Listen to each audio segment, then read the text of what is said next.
Musmus pa lamang ay nababanggit na ng ina nila Jokno na sila ay may mayamang lola. Base sa ginang, nakatira ang matandang yon sa probinsya ng Siquijor. Risela ang pangalan ng matanda. Ayon pa sa kanilang ina, ginagalang at kinatatakutan daw ang kanilang lola. Pero ganun pa man, hindi naman magawang paniwalaan ng magkakapatid ang kwentong yon. Batid kasi nila Jokno na maaaring gawa-gawa lamang yon ng kanilang ina. Dahil na rin sa sakit ng ginang sa utak. Maliliit pa lamang sila na wala na sa katinuan ng kanilang ina dahil sa pag-alis ng kanilang ama. Naghanap ng ibang babae ang kanilang ama at iniwan silang naghihirap. Dahil sa kawalan ng kakayahan na maipagamot ang ginang, tuluyan na yung nabaliw. Habang silang magkakapatid naman, inalagaan nila ang ginang hanggang sa sila ay magkamuwang. Kuya, anong desisyon natin? Sabi ng doktor, pwede pa naman daw mabuhay si mama eh. Pero ang mangyayari, habang buhay na siyang nakaratay dyan. At oxygen lang talaga ang bumubuhay sa kanya. Si Jokno ang panganay sa kanilang tatlo. Si Carlo naman ang sumunod at ang kanilang bunso naman ay si Robelo. Di ba sabi ng doktor, malulubog lang tayo sa utang kapag pinili nating pahabain pa ang buhay ni mama? Anong gagawin natin? Ayaw nating mawala si mama pero mababaw naman tayo sa utang. Robelo, alam kong magiging mahirap para sa atin lahat ng desisyon na ito. Mahal natin si nanay. Buong buhay natin siyang inalagaan. Wala tayong ibang iniintindi kundi siya lang. Lahat ginagawa na natin.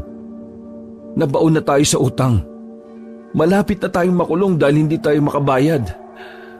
Ginawa na natin lahat pero dumating na tayo sa puntong kahit hindi pa tayo pagod, kailangan na nating sumuko. Kailangan na nating magpahinga. Sinasabi mo ba kuya na ipatanggal na natin ng oxygen at sukuan na natin si mama? Pero kuya, mahal natin si mama. Mahal natin si mama. Pero wala na tayong magagawa. Pagod na si mama. Hirap na siyang lumaban. At isiping may mga nahihirapan dahil sa kanya. Kaya, kailangan na nating tanggapin. Hanggang dito na lang ang buhay ni mama. Ibigay na natin ang pahinga na gusto niya. Carlo, Robelo. Bunso, patawarin niyo ako. Pero ito na lang talaga ang alam kong paraan para may pagpatuloy pa rin natin ang buhay nating tatlo. Tuluyan ng napagulgol si Jokno sa hagdan ng ospital. Malala na kasi ang sakit ng kanilang ina. Bukod sa may problema yon sa pag-iisip, nagkaroon din ng maraming komplikasyon sa katawan ng ginang. Halos mag-iisang taon na rin nilang nilalabanan ang buhay ng kanilang ina. Hindi na nga nila mabilang kung gaano karami na ang kanilang utang.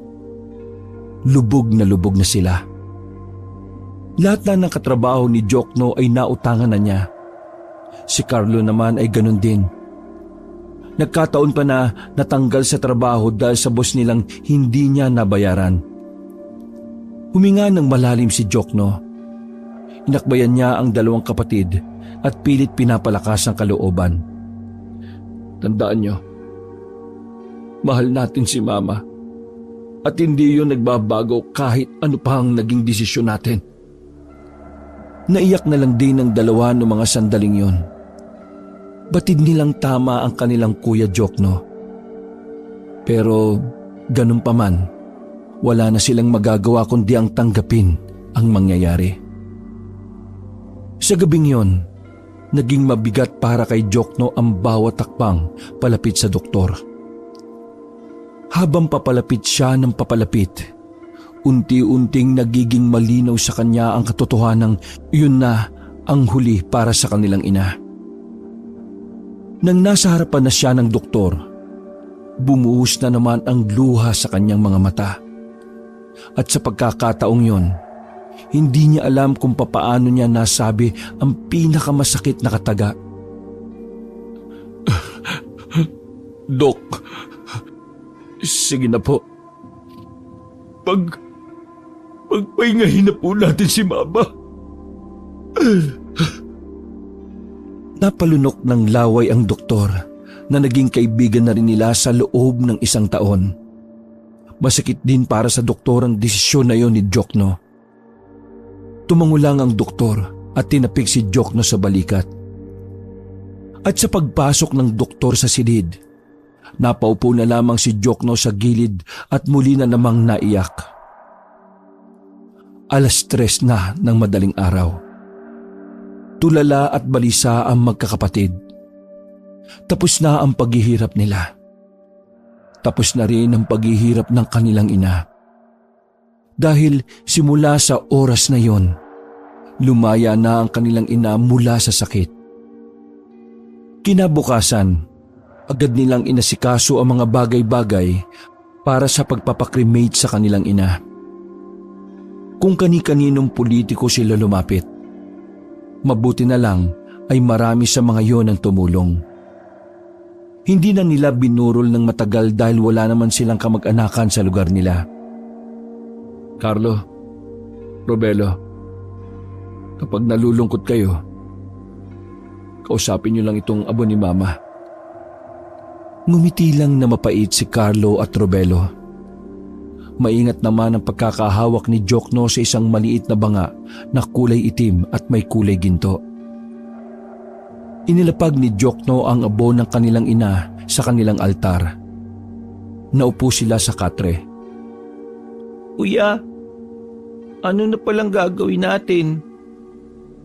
Ang hirap ng ganito. Naninibago ko, kuya. Pag uuwi ako, napapatingin ako palagi sa papag ni Mama eh.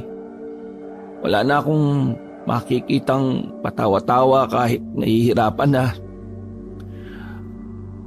Huwag kayong mag-alala. May awa rin ng Diyos. Kakayanin natin to. Ginulo ni Jokno ang buhok ng dalawa. Pero sandaling natigilan ang usapan nila nang biglang may kumatok sa labas ng pinto. Sige, ako na magbubukas. Nagpresenta si Jokno na magbukas ng pinto. Nagtaka siya dahil ang bumungad sa kanya sa labas ay isang matandang babae na magara ang kasuotan. May kasama pa yung mga lalaking mukhang bodyguard. Unang pumasok sa utak ni Jokno, baka isa yon sa inutangan nila. Sa dami kasi ng inutangan nila, ay hindi na niya matandaan kung sino-sino yon. Lumapit na rin si Carlo at Robelo. Dahil sa sila rin ay nagtataka. Yung kasi ang unang pagkakataon na may mayamang taong napasyal sa maliit nilang bahay. Hindi ko matandaan kung sino po kayo. Pero kung may utang man kami sa inyo, nakikiusap po ako na sana sa ibang araw na lang kami. Ako ang ina ng nanay mo. Ako ang ina ni Arsenia. Pare-parehong nabigla ang tatlo. Hindi nila akalain na totoo pala talaga ang sinasabi ng kanilang nanay. Kayo ang nanay ni nanay? Lola ka namin? Ibig sabihin, totoo yung sinasabi niya na may lola kaming mayaman? Bago ang lahat, gusto kong humingi ng patawad kung ngayon lamang ako dumating. Sandali pang may kinuhang larawan si Jokno mula sa kanilang drawer. Nakita ni Jokno na ang nasa larawang matanda ay kamukhang-kamukha na matanda na nasa harapan nila. Kayo nga matagal nang sinasabi sa amin ni nanay, Lola Ricela. Ngumiti ng mapait ang matanda. Kahit na hindi yun umiyak, baka sa mukha nito ang labis na kalungkutan. Pinaupo nila ang matandang si Ricela. At doon, nagsimula ng magkwento si Ricela tungkol sa mga bagay na dapat malaman ng magkakapatid. Dalaga siya noon. Suwail, pasaway at matigas ang ulo. Hindi ko alam kung bakit siya umalis ng mansyon. Ang sabi ng mga kaibigan niya, nakipagtanan siya. Mula noon, nahirapan akong hanapin siya. Maraming taon ang ginugol ko sa paghahanap sa kanya. Nito lang, sa tulong ng mga koneksyon ko rito, nalaman ko kahapon na wala na ang inyong ina. Patawad mga apo. Kung mas maaga ko lang sanang nalaman, sana'y nagawa pa nating pahabain ang buhay niya. Naniniwala po ko na totoong sincere po ang kalooban ninyo. Wala po kayong kasalanan. Sadyang yun na po talaga ang kapalaran ni Mama eh. Pero ang mahalaga po, nandito kayo. Kung nakikita kayo ni Mama ngayon, tsak na nakangiti siya. Hindi ba kayo magagalit sa akin? Si Mama po ang umalis at nag-iwan sa inyo. Kaya wala po kaming dahilan para magalit. Alam naman namin na kung noon pa lang nahanap niyo siya, siguradong aalagaan niyo po siya. Kahit ngayon pa nga lang kayo nagpakita ramdam po namin na mabuti kayong tao. Diyos ko, kahit na tumandang walang kasamang ina si Arsenia, naging mabuti siyang ina at napalaki niya kayo ng maayos. Napangiti na lamang si Jokno. Ang totoo kasi, hindi naman sila pinalaki ng maayos ng kanilang ina. Dahil una sa lahat, mula pagkabata, sila ang nag-alaga kay Arsenia. Gusto kong bumawi sa kanya sa maraming taon na wala siya sa akin. Hahayaan niyo ba akong gawin yon sa pamamagitan niyo? Sa pamamagitan po namin?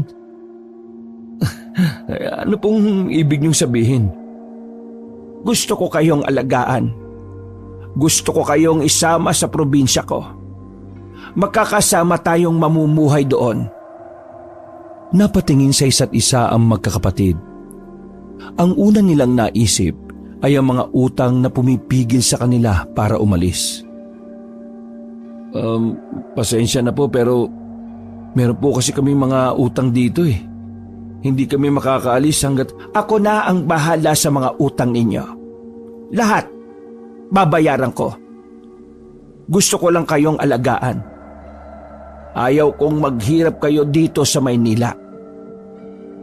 Tumango si Carlo at Robelo kay Jokno. Nahihiyaman sila pero wala na silang magagawa kundi pumayag. Yun na lamang ang natitirang paraan para makapagpatuloy. Maraming salamat po. Sige po, sasama po kami. Kasi ang totoo niyan hirap na po talaga kami. Pero saan po ba yung probinsya ninyo? Sa Siquijor. Doon tayo mamumuhay na magkakasama mga apo. Nang marinig yun ni Robelo ay hindi niya napigilang magsalita. Siquijor po? Di ba maraming aswang doon? Agad na siniko ng mahina ni Carlo ang kapatid.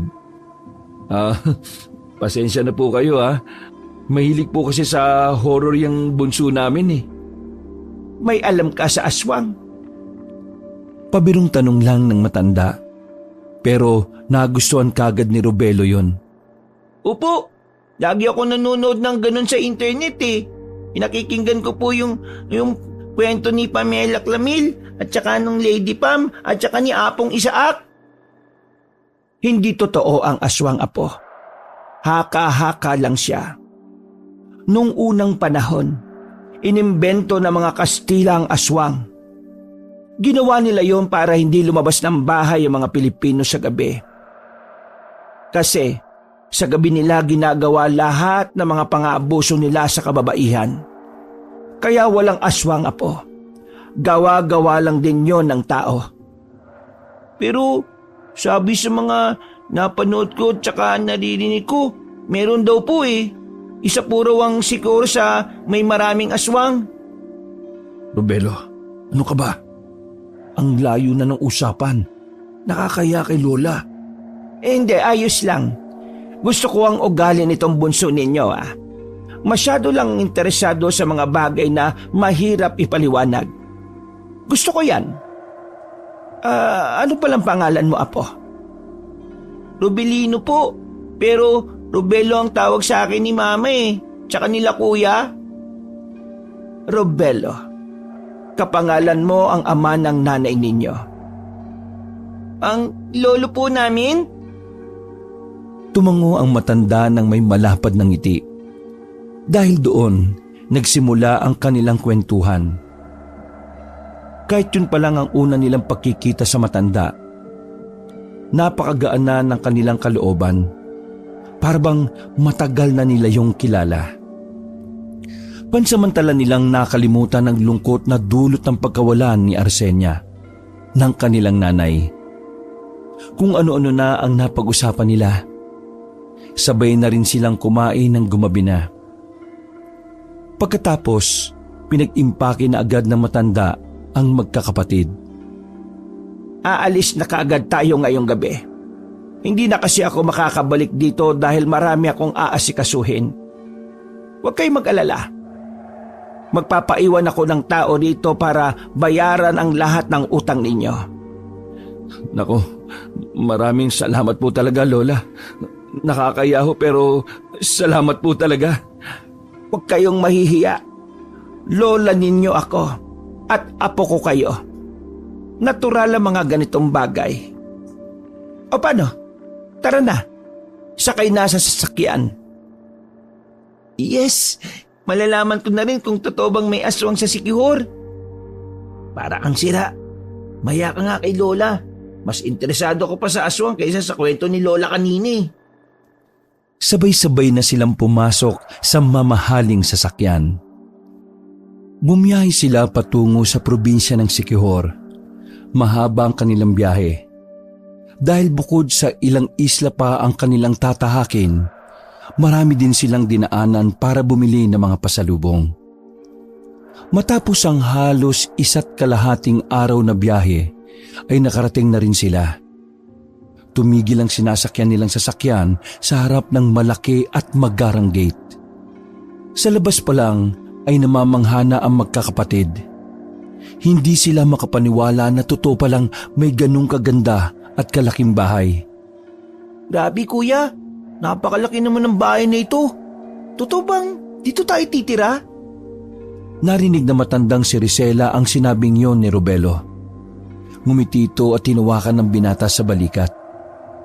Oo mga apo, dito na kayo titira. Lahat ng nais nyo ay ibibigay ko sa inyong lahat. Talaga po? Kahit bagong cellphone na maganda, yung may camera?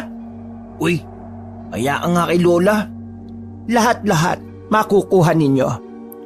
Kulang pa yon sa lahat ng mga taon na napabayaan ko ang inyong ina. Lola Rizela, marami po talagang salamat. Pangako po, gagawin namin ang lahat para hindi kami maging pabigat sa bahay. Nako, hindi na kailangan. Gusto ko'y maging masaya ang buhay ninyo. O siya, pumasok na tayo sa lobat para makapagmerienda pa tayo bago sumapit ang gabi. Kukunin pa sana nila ang kanilang mga gamit pero kusa nang kinuha ng mga alalay na matanda yon. Naiilang pa ang magkakapatid dahil nasanay sila na sila mismo ang kumikilos para sa kanilang mga sarili. Pagpasok nila sa malawak na sala, sinalubong agad sila ng mga kasambahay. Lahat ng yon ay yumuko sa kanilang lola. Maganda kayo ng makakain namin para sa merienda. Siya nga pala, itong 3 ito ay ang mga apo ko. Nanggaling pa sila sa Maynila. Kaya asahan nyo ng maninibago sila sa paligid nila. At dahil bago pa lang sila rito, gusto kong pagsilbihan nyo sila kagaya ng kung papaano nyo ako pinagsisilbihan. Sabay-sabay na sumagot ng opo ang mga kasambahay. Sa tingin pa lang ni Jokno, alam na nilang parang natatakot ang mga kasambahay sa kanyang lola. Habang naghihintay kami ng pagkain, ihatid nyo na muna sila sa kanilang magiging silid. Tawagin nyo na lamang kami sa oras na maluto ang pagkain. Mga apo, magpapahinga lang ako saglit ha? Sige po la, maraming salamat po. Ngumiti lang ang matanda at saka naglakad na rin paalis. Umakyat na rin sila sa kabilang hagdanan habang kasama ang 4 na kasambahay. Binitbit ng mga yon ang kanilang gamit. Pagdating nila sa kanilang magiging silid, namangha na naman ang magkakapatid dahil ang laki ng kwarto. Kwarto pa lang doon ay kasing laki na ng bahay nila kapag dinoble. Grabe talaga, napakalaki naman ng bahay nito. Mas malaki pa itong kwarto nito sa bahay natin eh. Hinaan mo nga yung boses mo. Nakakaya. Baka sabihin nila ignorante tayo. Hayaan mo na, Carlo. Siyempre, nasanay tayo sa maliit at hindi maayos na bahay, di ba? Normal lang ang reaksyon ni Robelo. Pero kuya, hindi ba talaga nakakahiya? Nakakahiya. Pero lola naman natin siya, di ba? At siya naman ang nagkusang loob. Ibigay na lang natin ang kagustuhan niyang gawin tayong responsibilidad niya. Tsaka, ayoko na ng buhay sa Maynila, no? Dito, maganda ang buhay. Hindi na tayo mag-iikaos. Wala na rin tayong iisipin na utang. Hoy, Robelo. Umayos ka rito, ha? Hindi pwedeng makulit ka rito. Binata ka na, 16 ka na. Kaya dapat yung asta mo ngayon naaayon na sa edad mo at sa lugar na kilalalagyan mo. Naintindihan mo ba ako? Yun naman si kuya. Di naman ako pasaway eh. Teka, kuya, naiihi ako eh. Ako rin, sabihin na tayo Kuya Carlo. O bumaba kayo ng sala at magtanong kayo sa mga kasambahay. Nagmamadaling lumabas ang dalawang magkapatid. Naiwan namang mag-isa si Jokno sa silid. Sinuyod niya ng tingin ang buong kwarto. Napapanganga na lang siya dahil sa ganda at luwag nito. Hindi niya akala na darating ang punto ng kanilang buhay na makakaranas silang guminhawa. Grabe, para kaming nasa palasyo sa laki ng bahay na ito. Naglakad si Jokno palapit sa bintana. Wala man lang alikabok sa bintana. Halatang regular na nalilinis. Dahan-dahan niyang binuksan ang bintana. Napatingin siya sa ibaba. At nanlaki ang kanyang mga mata nang makita ang patay na aso na naroon. Nagtaka si Jokno. Hindi lang kasi basta simple ang kamatayan ng aso. Marami kasing sugat yon. Brutal at hindi makatarungan ang ginawa sa aso. Dahil may puso si Jokno para sa mga aso, hindi niya maiwasang hindi maawa. Gusto niya sanang puntahan ang aso noon. Pero sa hagdanan pa lang, nakasalubong na niya ang kanilang lola. O apo, halika na at magmemeryenda na tayo. Naisip ni Jokno na itanong sa kanyang lola ang tungkol sa aso. Pero napagtanto niyang ipagpaliban na lamang. Ayaw niyang masira ang magandang hapon na yon para sa kanila. Masaya ang naging merienda na maglolola. Tamang kwentuhan lang sila sa dining room. Nang sumapit na ang kinagabihan, nagpaalam na muna ang matanda na aalis. Sabi nito ay may kikitain lamang nakakilala sa sentro ng bayan. Samantala, pinayagan naman sila ng kanilang lola na maglibot-libot sa mansyon. Para yon makapisado na nila ang bawat pasikot-sikot. Naisip ni Jokno na magandang oportunidad yon para puntahan ang kawawang aso. Kaso, nang dumating sila roon, wala na ang aso. Tanging mga natuyong dugo na lamang ang naabutan niya roon. Dito ko lang nakita yung kanina. Nandyan pa nga ako sa bintana natin, oh. Kitang-kita ko talagang may aso ditong patay. Sugatan at parang natuyo na nga lang yung dugo sa katawan niya eh. Baka naman dahil sa pagod sa biyahe kaya baka guni-guni mo lang yung kuya. Hindi. Malabo. Alam kong hindi hallucination yon. Alam kong totoo ang nakita ko kanina. Tinapatan ni Robelo ng flashlight sa cellphone nitong gamit. Totoo ang sinasabi ni Kuya Jokno. Tingnan mo Kuya Carlos, may natuyong dugo rito sa simento eh oh. Kung totoo nga yun, nasaan na nga yung katawan ng aso? Umalis? Patay na, di ba? Sabi mo, kuya. Yun nga ang hindi ko maintindihan eh. Sino naman kaya ang kumuha? Sigurado naman akong kung may mga kasambahay ang kumuha, Malalaman natin kung saan nila yun nilagay. Tsaka, mangangamoy naman yun. Wala nang amoy dito eh. Dapat aalingasaw yun, pero wala naman eh. Baka naalis na nila rito sa bahay. Tingin nyo, ano kaya nangyari sa aso? Hindi ko alam. Baka may galis lang yung aso. Hindi siya galis, may sugat talaga. Hindi kaya inatake ng aswang? Sabay na napatingin si Jokno at Carlo sa kanilang bunsong kapatid. Hindi naman malabo yun, di ba? Kasi nasa sikuhor na tayo. Pero ang sabi ni Lola, gawa-gawa lang ng tao yun, yung ganong kwento. Tulad ng sinabi ng mga Kastila sa mga Pilipino noon para takutin sila. Baka sinasabi lang yun ni Lola para hindi tayo matakot. Malay mo, may aswang talaga. Pero dahil gusto ni Lola na sumama tayo, hindi na lang niya sinabi. Parang ang sama naman ang ugali natin kung ganyan ang iisipin natin sa kanya, di ba? Ito kasi si Robelo nakakapanood ng horror kung ano-ano tuloy naiisip. Ay nako, hayaan na natin. Kung ano man ang nakita ko, umakyat na lang tayo sa itaas para makapagpahinga na tayo. Napapailing na lamang sila na bumalik sa loob ng mansyon. Isa pa sa kinatataka ni Jokno ay kung bakit parang takot na takot palagi ang mga kasambahay. Hindi na lamang pinansin yun ni Jokno. Inisip na lamang niya na nagbibigay galang sa kanila ang mga yon.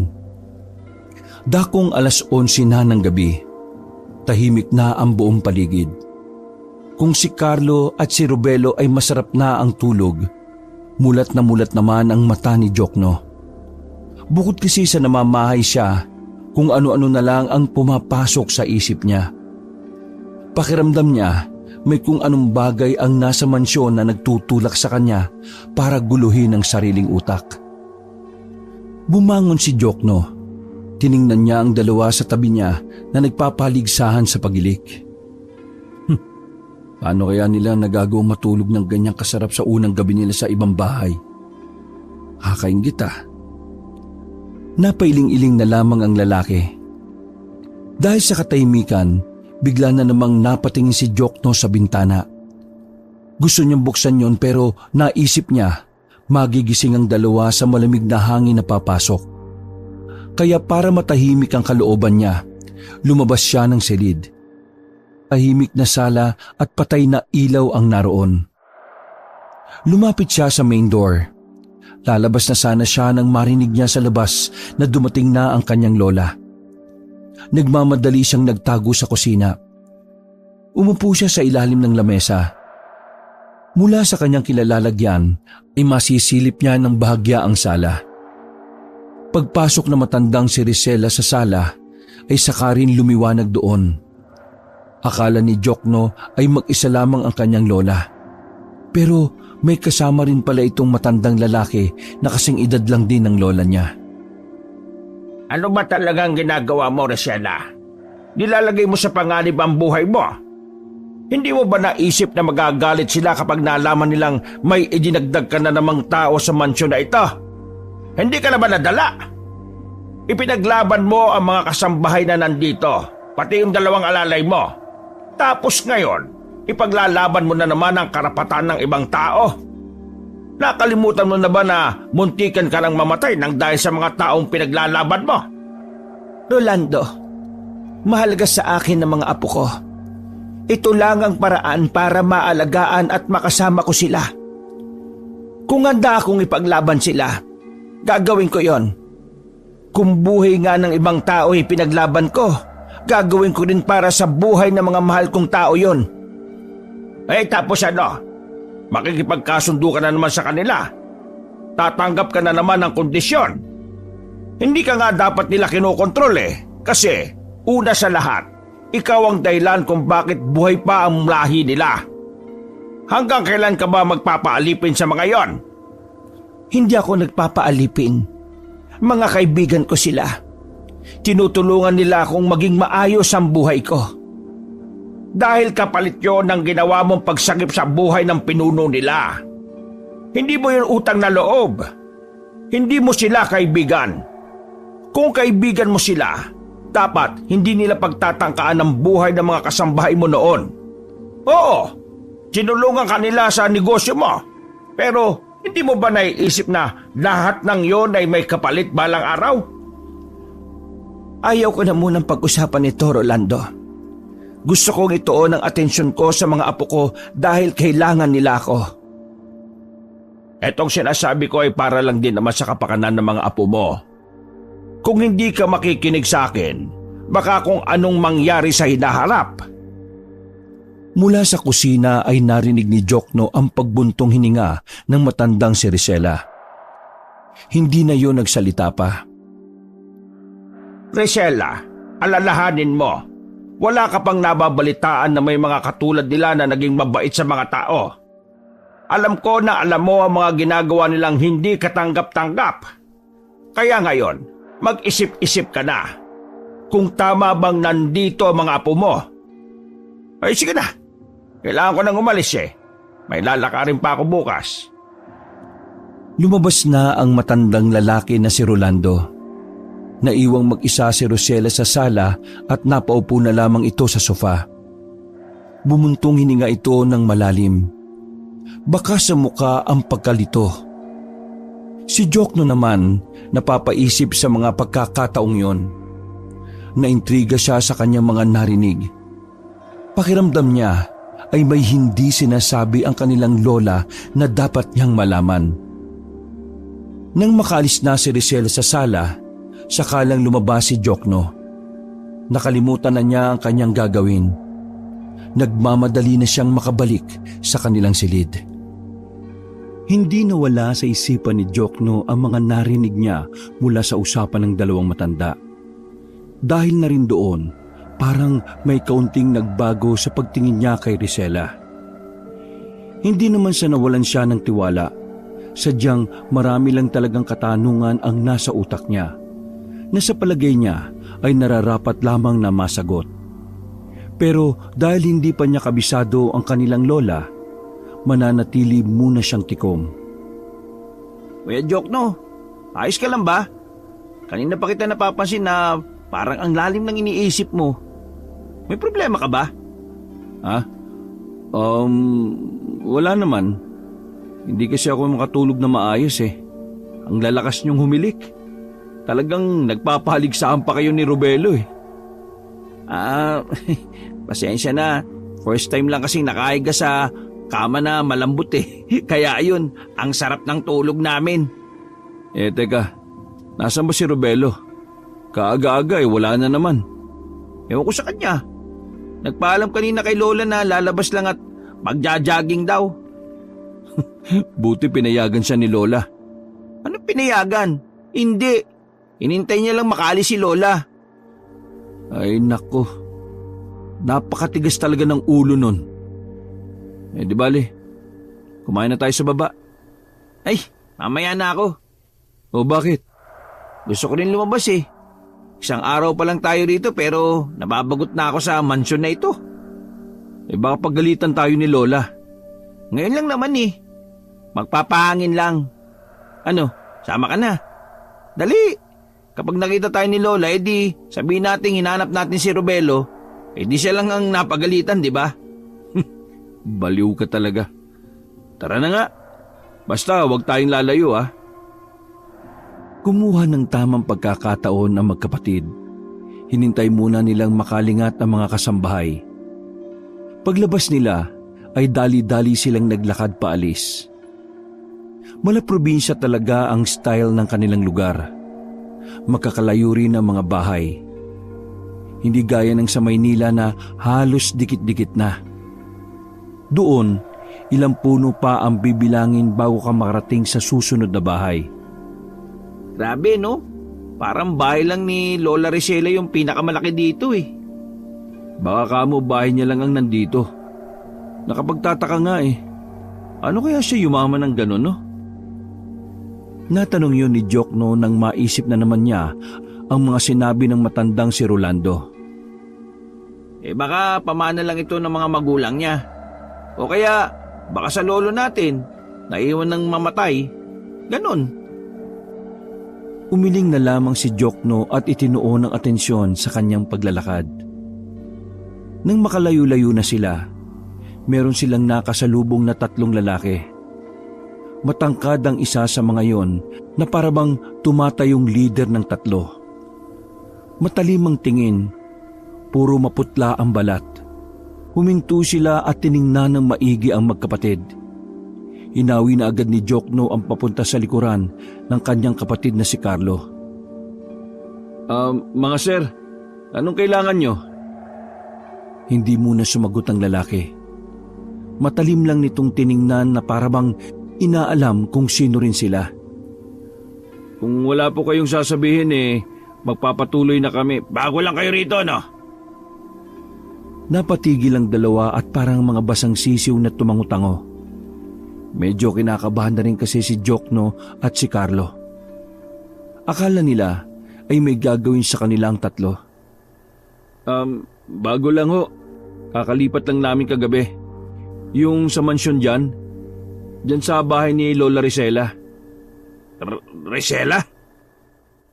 Kilala niyo po ba si Lola Ricela? Apo niya po kami. Hindi na nagsalita ang lalaki. Bumakas sa makahulugang tingin ito. Dahil iba na ang kutob ni Jokno, minabuti niyang umalis na sila ni Carlo. Nakatingin pa rin sa kanila ang 3 habang papalayo na sila. Mga basagulero yata yung mga yun, kuya. Buti na lang umalis kaagad tayo. Mga basagulero? Pero mapuputla. Wala na sa paningin nila ang 3 lalaki nang magpahinga na sila sa gilid. Maaga-aga pa noon kaya kahit pinagpawisan sila, ramdam pa rin nila ang lamig ng buong paligid. Pagtingin nila sa kaliwang banda, may natanaw din silang bahay. Hindi naman kalakihan ng bahay. Isang palapag lang pero parang matagal nang inabandona. Kuya, tingnan mo. Abandonadong bahay. Pero pansinin mo yung disenyo ng bahay. Ang ganda, no? Sino kayo nakatira dyan dati?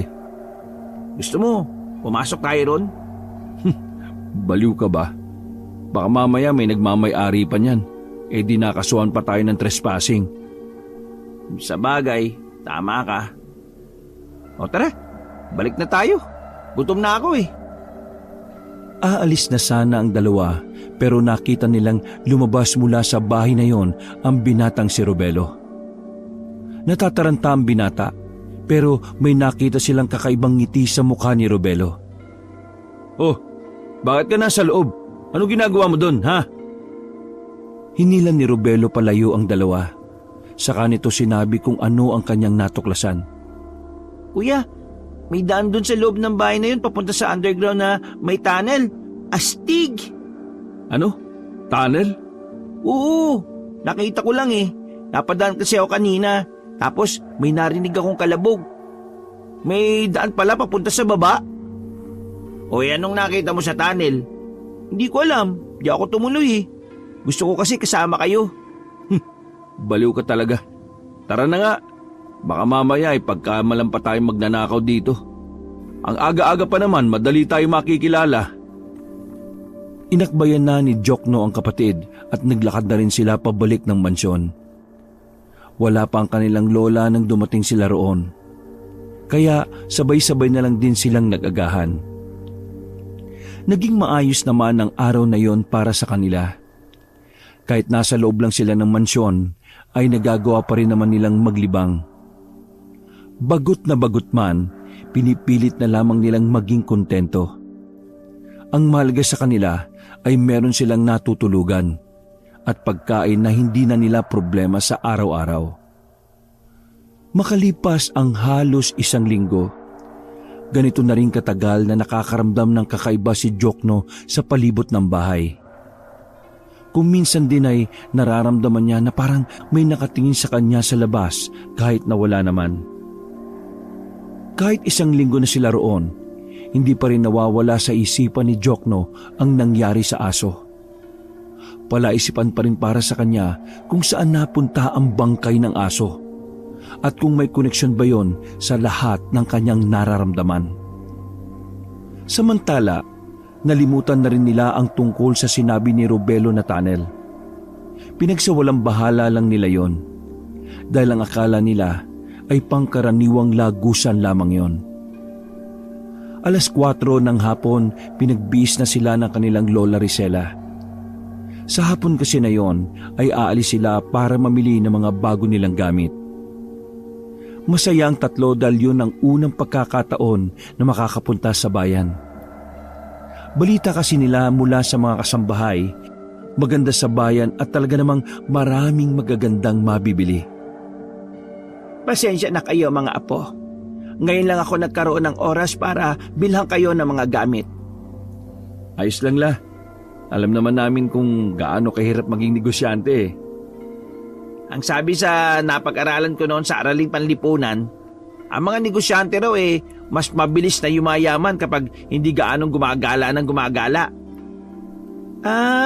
Kaya palang yaman ni Lola kasi minsan lang gumala. Natawa na lamang silang lahat. Mga ilang sandali lang din ay lumabas na sila at sumakay sa itim na sasakyan. Inalalayan pa sila ng 2 bodyguard ng ginang. Ayos! Salamat talaga Lola. Ito kasi yung unang pagkakataon na makakapag-shopping kami.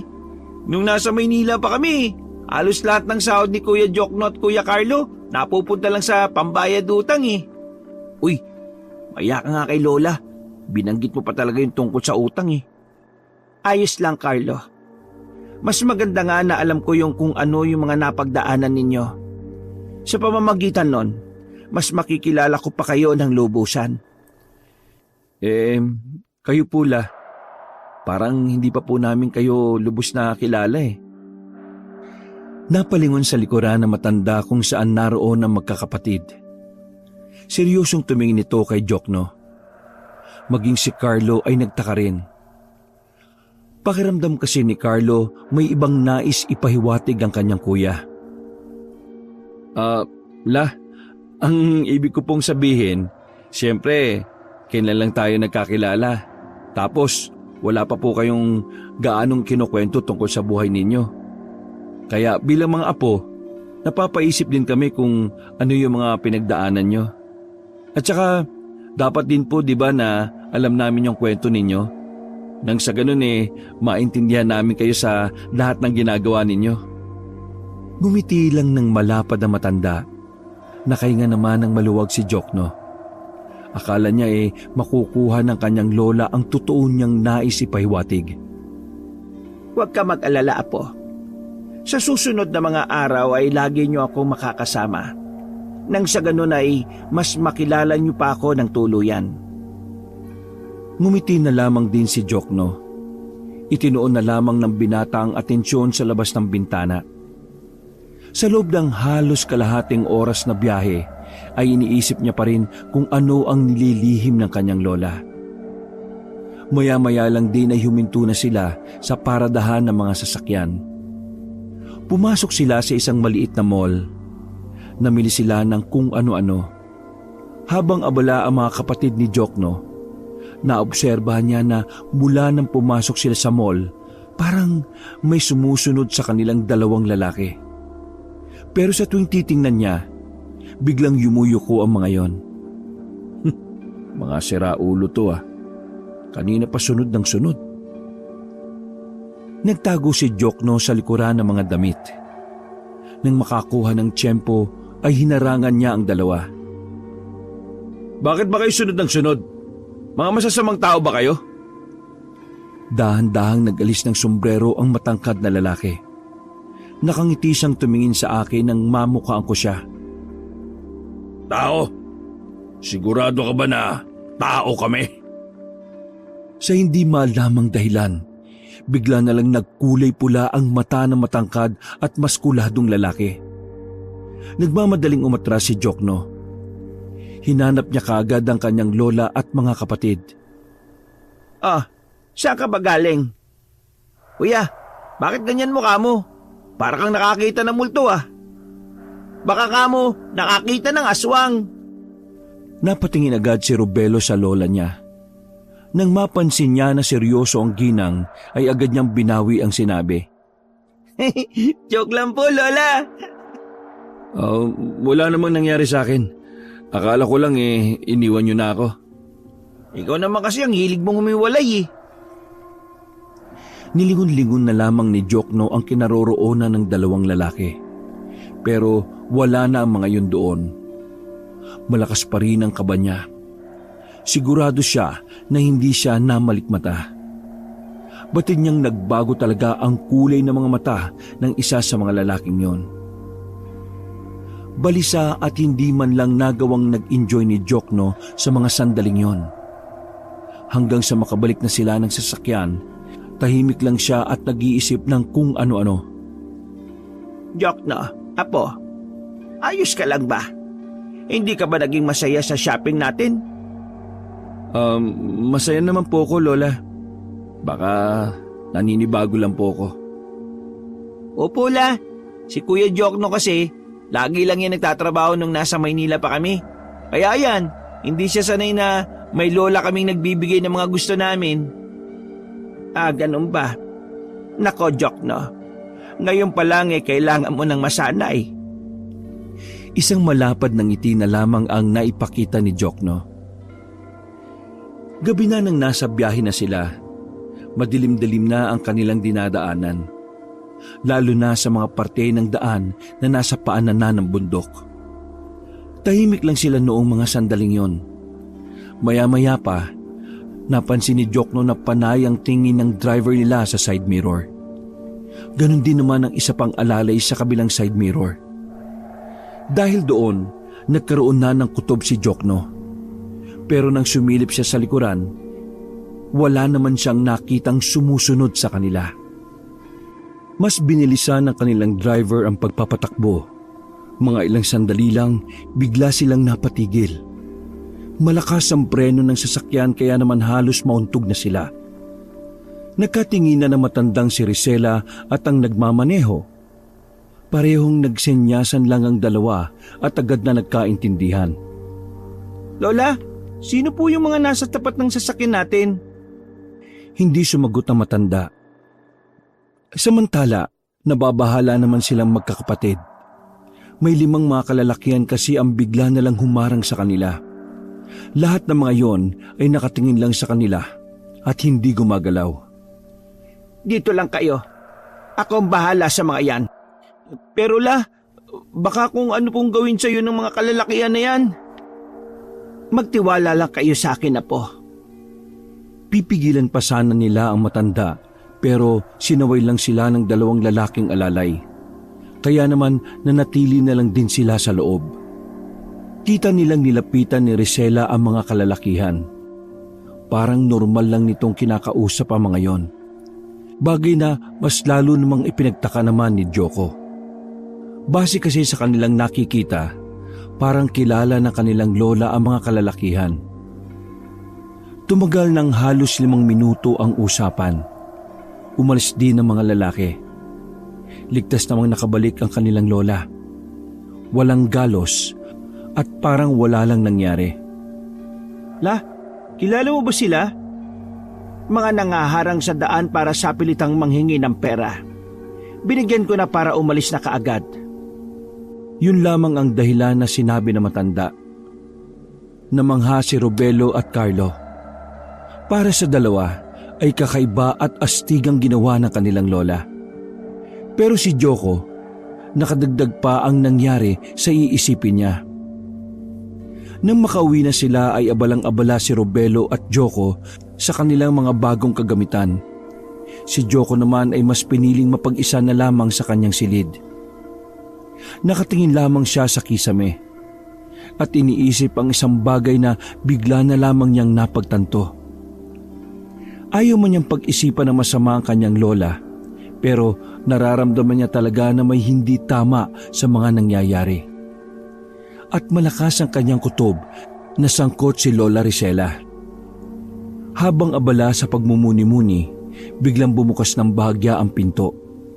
Bumungad naman ang kanyang Lola Risela na may ngiti. Agad din naman bumangon si Joko.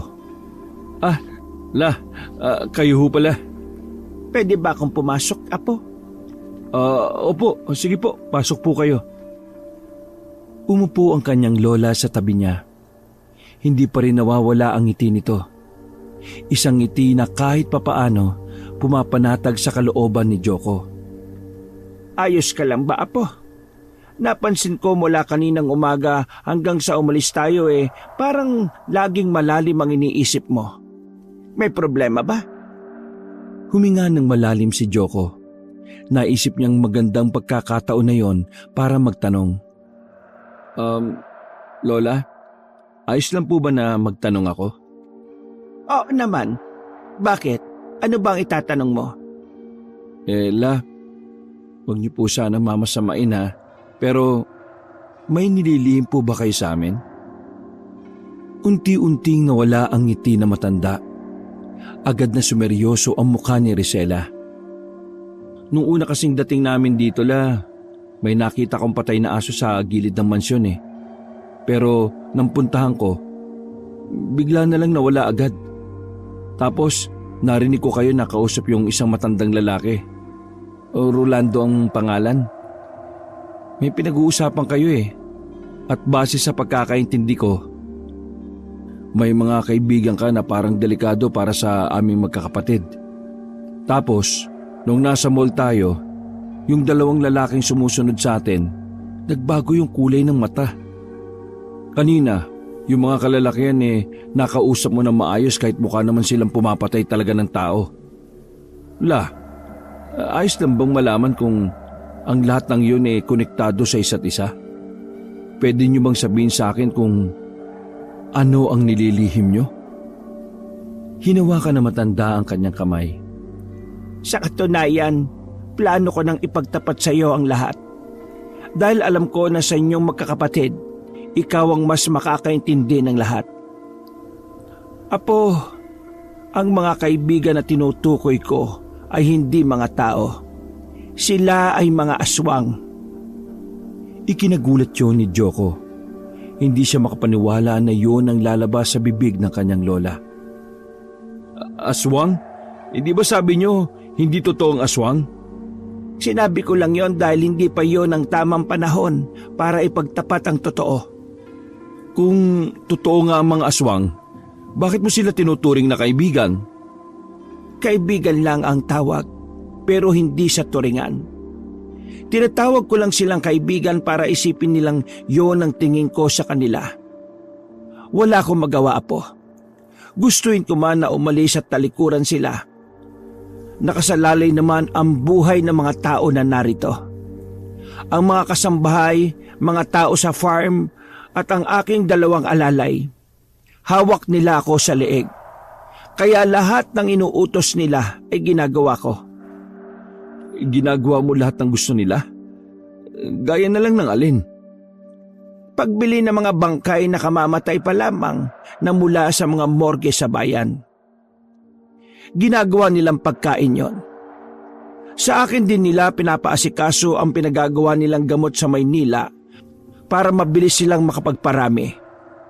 Kapag hindi ko ginawa yon, papatayin nila ako. May utang na loob ako sa kanila.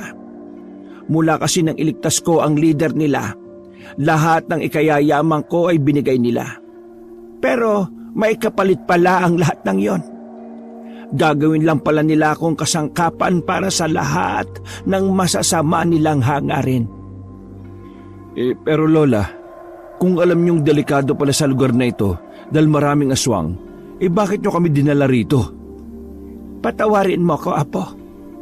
Pero isa sa inyo kasi ang makakagamit ng pistola, senyorita, ng inyong lolo na namayapa na. Ang pistola, senyorita, ay ang makalumang armas na kayang pumatay ng aswang.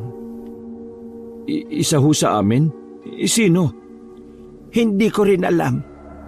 Ang sabi ng lolo mo, dapat kamag-anak na lalaki. Kayo na lang ang kamag-anak kong lalaki. Ang pistola, senyorita, ay hindi makahawakan ng sino lang dahil kusa itong nagiinit. Pero sa oras na mahawakan yon ng karapat-dapat, hindi siya mapapasok. Ang baril na yon ang bukod tanging makakapatay sa pinuno ng mga aswang. Nasaan po yung pistola, senyorita, na sinasabi niyo, Lola? Sumunod ka sa akin. Pupuntahan natin habang abala pa silang lahat sa baba. Kahit nabibigla man sa lahat ng nangyayari, sumunod pa rin si Joko sa kanyang lola. Lumabas sila ng silid at pumasok sa silid na matanda. Tinanggal nila ang carpet sa gilid ng aparador. Nakita ni Joko na may pintuan doon papunta sa ibaba. Ito ay isang silid na nasa unahang palapag ng mansyon. Pero ito lang ang nag-iisang pinto, kaya hindi yun mapapasok sa ibaba. Halika. Namamanghang sumunod si Joko pababa ng hagdanan. Pinindot na matanda ang ilaw sa gilid. Nang lumiwanag ay nakita niya ang iba't ibang baril na makaluma na. Parang kapanahunan pa ng mga Kastila. Ang silid na ito ay taguan ng iyong lolo Juanito ng mga armas niya. Dati siyang kilalang manunugis dito sa Siquijor. Pero namatay ang lolo mo nang dahil din sa mga aswang. Kaya ba ganun na lang ang kagustuhan mo na mawala ng mga aswang? Hindi lang basta paghihiganti. Gusto kong bumalik ang mga taong nag-alisa ng dahil sa takot na ginagawa ng mga aswang. At para na rin sa iyong ina.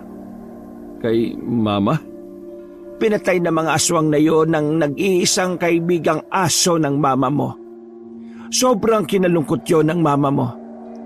Lalo na nang paalisin ko siya para makaligtas sa mga aswang. Noong mga panahon kasi na yon ay masyado nang magulo. Mahal na mahal ng mama mo ang asong yon. Kaya bilang bawi, gusto ko ring mabigyan ng hustisya ang pagkawala ng nag-iisa niyang kaibigan. Joko, maraming taon ang hinintay ko para mawala na sila. Hinihiling ko na sana sa pagkakataong ito ay tuluyan ng maisakatuparan ng lahat. Bakit hindi na lang po tayo umalis dito? Sa Maynila na lang tayo tumira. Apo, maraming tao ang umaasa sa akin sa baryo na ito. Hindi ko sila maaaring iwan sa ere. Nangako ko sa mga lolo at lola nila na ibabalik ko sa mga tao ang baryo. Ibig niyo po bang sabihin pagmamay-ari ng mga aswang ngayon ng baryo? Ganun na nga, Apo. Bumuntong hininga na lamang si Jokno. Sumasakit ang kanyang ulo habang iniisip yon. Akala niya magiging payapa na ang buhay nila roon. Hindi pa sila nakakausad mula sa kamatayan ng kanyang ina, may bago na namang problema. Kaya po, patawarin mo ako kung idinadamay ko pa kayo sa problema na ito. Wala na akong ibang matatakbuhan kundi kayo lang. Sasabihin po ba natin kay Carlo at Robelo ito? Huwag na muna sa ngayon na po. Masyado pang maaga. Sa ngayon, ang mahalaga sa akin ay nagkakaintindihan tayo. Huwag ka mag-alala. Babawi ako kapag natapos na ang lahat ng ito. Napatango na lamang si Jokno. Kahit nabigyan na ng sagot ang mga katanungan niya, parang mas lalo namang gumugulo ang kanyang utak. Naiisip niya palang ang mga aswang. Kinikilabutan na siya. Lalo na nang maalala ang dalawang sumusunod sa kanila. Apo, ito ang pistola, senyorita. Pinakita na matanda ang isang baul na parang kasing laki lang ng lalagyan ng sapatos. Namangha si Jokno dahil kahit luma na, ang ganda-ganda pa rin. Hindi na rin siya nakapagsalita. Gusto man niyang hawakan ang baril na yon, pero nababahala siya baka hindi siya karapat-dapat na gumamit. Pagkatapos ng pag-uusap nila na matanda, ay isa-isa na lang niyang inasikaso ang mga bago rin niyang gamit. Nilibang na lang din niya ang sarili sa pakikipag-usap sa kanyang dalawang kapatid. Dakong 11:11 na ng gabi, nang dalawi na sila ng antok. Kanya-kanya na silang pumwesto sa malaking kama na kasya naman silang tatlo. Makakatulog na sana si Jokno noon nang bigla siyang makarinig ng kung anong mabangis na hayop. Umaangil yon sa tapat ng mismong bintana ng kanyang silid. Dahil sa pagiging curious, Pumunta siya sa bintana. Wala siyang nakita. Kaya naman lumabas naman siya ng mansyon para hanapin kung saan nagmumula ang kakaibang tunog. Maya-maya lang, muli niyang narinig ang pag-angil. Pagsilip niya sa gilid ng mansyon, nakita niya ang isang lalaki na walang suot na pang-itaas. At parang may kinakain na kung anong hayop ang lalaking yon. Sa palagay ni Joko ay aso. Aalis na sana siya pero huli na. Napalingon na sa kanya ang aswang. Dahan-dahang umatras si Joko. Sa kasamaang palad, natumba siya dahil sa naapakang bote. Teka, huwag kang lalapit. Aswang ka ba? Huminto ang aswang sa paglapa sa hayop. Siya na ang pinagtuunan ng aswang. Kaya naman agad na tumaas ang kaba ng binata. Hindi niya alam ang gagawin niya. May nakita siyang kahoy na 2x2, pero parang naninigas siya at hindi makakilos. Pakiusap, huwag kang lalapit. Kahit na anong pakiusap niya ay hindi siya pinakikinggan ng aswang. Nagsimula yung gumapang. Pero bago pa man yun makalapit sa kanya, isang malakas na putok ng baril ang kanyang narinig. Pagtingin niya sa kanyang likuran, nakita niya ang lolang si Rosella na may hawak na mahabang baril. Lola? Diyak ka, Apo. Kumuha ka sa loob ng gaas at pansindi. Hindi nila dapat malaman na may pinatay akong aswang. Natatarantang bumangon ang lalaki. Mabilis siyang nagtungo sa imbakan nila ng gamit at doon nakuha niya ang isang bote ng gaas. Habang hinihintay maabo ang aswang, tinawagan ni Rosella ang kaibigang si Rolando. Dahil alam ng matanda na ang kanyang ginawa ay maaring maging mitsa ng kanilang buhay. Mabuti na lang din ay hindi nagising si Carlo at Robelo noong mga sandaling yon.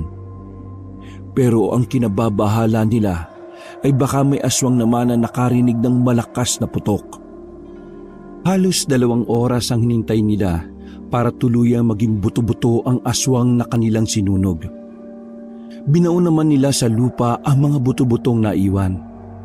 Nasa likod lang sila ng bahay noong mga sandaling yon.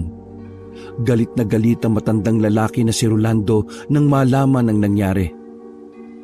Ano ka ba, Rosella? Nag-iisip ka pa ba? Bakit ka nagpaputok?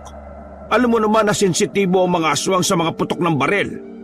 Alam mong doon sila nauudyokan. Anong gusto mong gawin ko? Hayaan ko yung apo ko na napain ang aswang na yon. Diyos ko naman, kilala ka ng halos lahat ng aswang.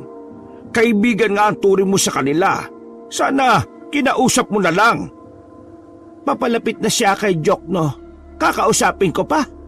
Sira din pala ang tuktok mo eh. O tapos ngayon, mas lalong malalagay sa alanganin ang sitwasyon nyo ngayon. Tingin mo ba walang nakarinig na aswang? Shotgun pa talaga ang ginamit mo? Ay nako, bahala na.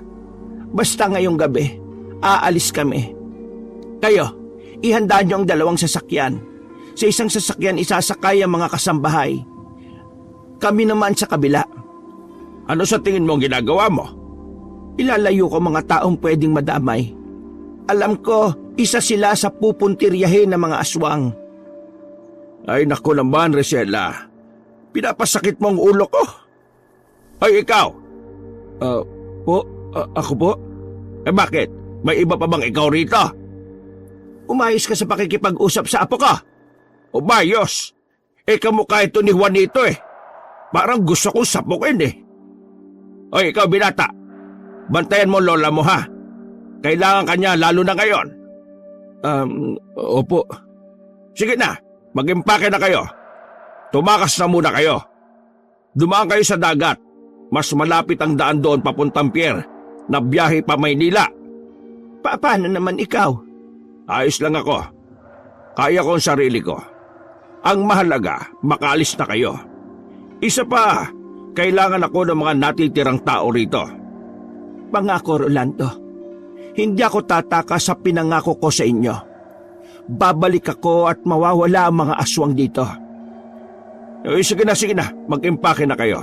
Ang dami mo pang daldal. Sige na binata, huwag ka nang tumayo dyan. Dibdibang kita dyan, kamukha mo talaga lolo mo eh. Nagmamadali nilang ginising si Carlo at Robelo. Nag-impake na sila habang nauna naman na umalis ang isang van. Ano bang nangyayari, Lola? Bakit kailangan naming mag-impake? Napapakamot pa sa ulo si Carlo habang nakapikit ng bahagya. Saka na namin ipapaliwanag ang lahat. Sa van na lang kayo ulit matulog. Siguro may aswang ano. Nakapikit na parang batang nananaginip si Robelo.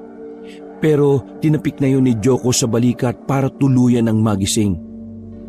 Uy, lakad na, dali, bilis! Pagkarating nila sa van, natulog agad ang dalawa. Inabot naman ni Risela ang maliit na baol na may lamang pistola, senyorita. Apo, malakas ang kutob ko na ikaw ang karapat-dapat na gumamit niyan.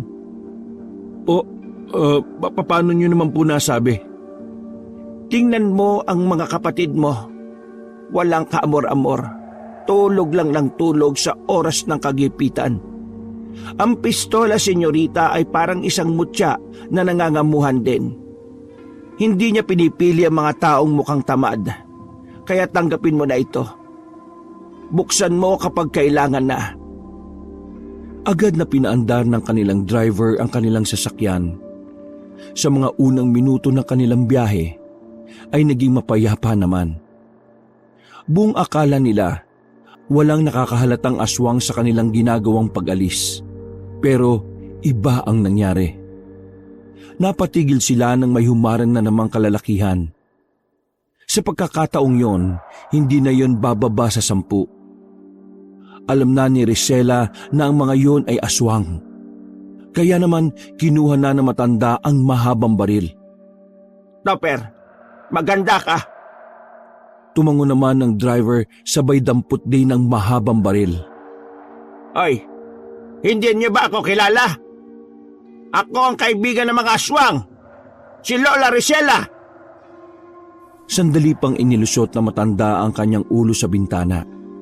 Pero parang walang naririnig ang mga yon. Sa halip, bigla na lang umangil ang mga kalalakihan. Baka masaktan kayo. Hindi siya pinakinggan na matanda. Lumabas sa matandang si Risela at ang alalay nito. Kung hindi kayo tatabi, di magtabi-tabi na lang kayo sa libingan.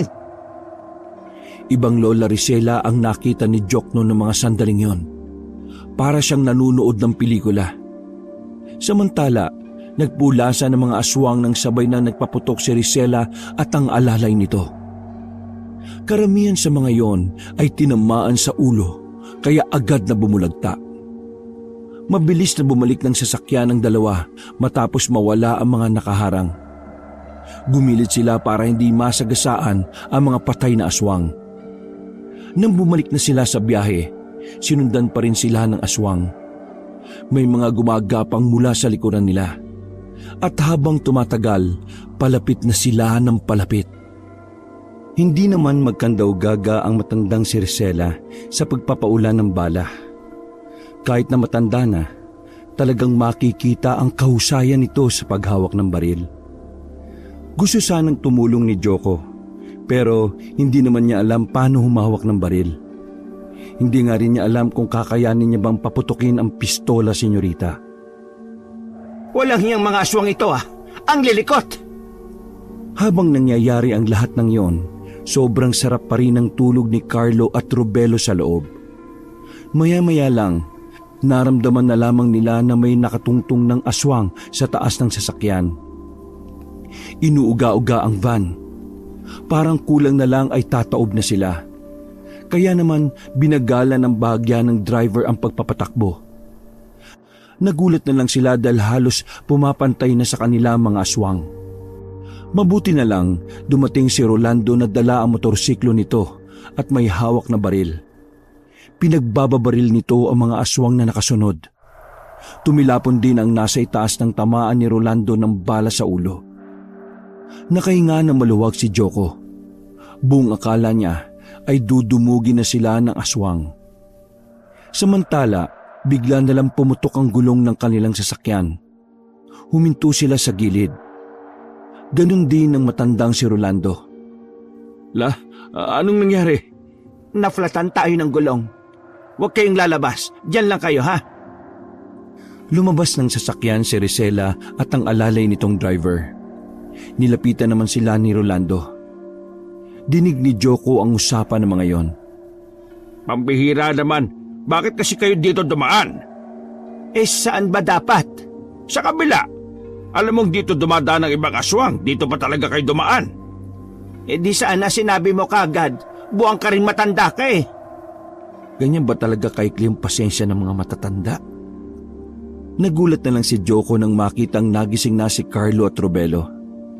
Kuya, saan ba tayo pupunta? Pinalayas na ba tayo sa bahay ni Lola? Nananaginip ba ako? Kanino lang nasa mansyon tayo ah. Lintik na. Nagising na itong mga to. May problema ba kuya? Basta kung ano makikita nyo tanggapin at paniwalaan nyo na lang agad. Wala nang oras para magpaliwanag. Teka, ano ba yung hawak mo? Baul na maliit? Nagnakaw ka no? Hindi na nakasagot pa si Joko nang makarinig na sila ng malalakas na hiyaw. Maging ang mga inaantok pang si Carlo at Robelo ay nagtaka at napaisip din. Oh, ano yung kuya? Ayun pala si Lola sa labas eh. Sino kausap niya matandang lalaki na yun? Napatigil na sila sa pagsasalita ng lumakas ang mga hiyaw. Hanggang sa tuluyan na nga nilang nalaman kung saan yun nagmumula. Dahil sa liwanag na nagmumula sa poste, kita nila ang grupo ng mga aswang na dumating. Ang iba sa mga yon ay merong pang pakpak. Kaya naman madaling nalaman ni Carlo at Robelo na yun ay mga aswang. Dahil sa labis na takot, hindi nakapagsalita si Carlo at Robelo. Nakasilip lang ang magkapatid sa harapan ng sasakyan. Si Rizela at Rolando naman ay hinarap ang mga aswang. Anong gagawin nila Lola?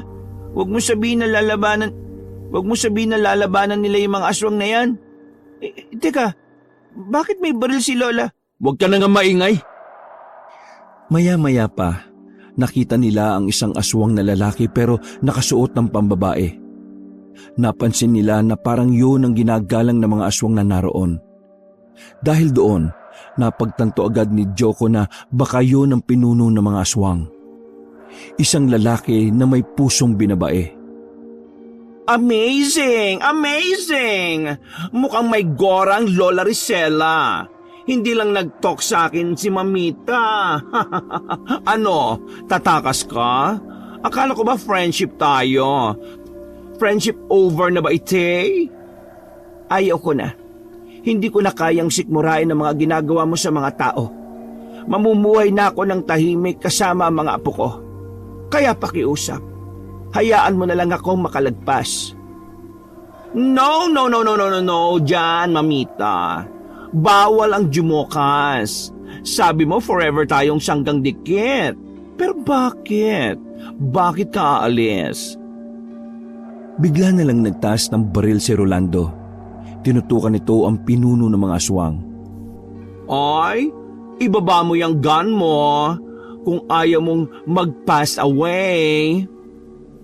Hindi nakinig si Rolando, kaya napilitan ng pinuno ng mga aswang na atakihin ang matandang lalaki.